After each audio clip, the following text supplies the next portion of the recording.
2017, a new Secretary-General, Antonio Guterres, arrives at the United Nations dedicated to reform, gender parity and conflict prevention.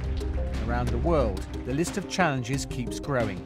We are a world in pieces. We need to be a world at peace. The world's fastest growing refugee crisis evolves in Myanmar.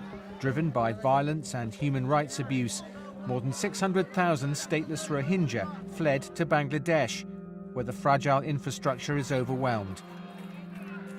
The UN scaled up emergency aid and called on Myanmar to end military operations against the Rohingya. No one is winning today's wars. In Yemen, 8.5 million people are on the brink of the world's largest famine in modern times. Water and sanitation systems are all but destroyed, sparking a deadly cholera outbreak.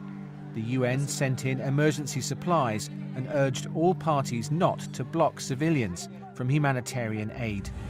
4 famines in Yemen, South Sudan, Somalia and Nigeria are the result of unresolved conflicts exacerbated by droughts and missed harvests.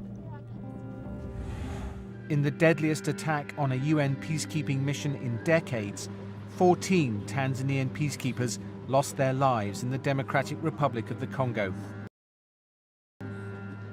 It is another indication of the enormous sacrifices made by troop-contributing countries in the service of global peace. The mission MONUSCO is the largest in the world, with a mandate to challenge armed groups who've kept their grip on the vast mineral-rich region for years. Another protracted war, Syria. 6 years of conflict have left 250,000 people dead and 5 million displaced. Some people returned to liberated Aleppo, while in besieged eastern Ghouta, thousands of people received food and medicine from a UN aid convoy. Fighting continued in other places, including chemical weapons attacks. Temporary ceasefires were brokered, and the UN Special Envoy for Syria is working tirelessly to bring the parties to the negotiating table and for an end to the war. Almost 100,000 migrants crossed the Mediterranean Sea in 2017. More than 3,000 have drowned. Most are fleeing poverty and conflict in sub-Saharan Africa. More than 1 million people are waiting for a passage in Libya, caught in an endless cycle of abuse, exploitation, and even slavery. The new UN Secretary-General's reform proposals put people ahead of bureaucracy and mediation and prevention at the centre of the UN's peace and security agenda. The UN's newly established Office of Counter-Terrorism coordinates a global effort to prevent violent extremism and other root causes of terror. And the UN also launched strategies to end sexual exploitation and committed to achieve gender parity. Around the world, 130 million girls are still not going to school.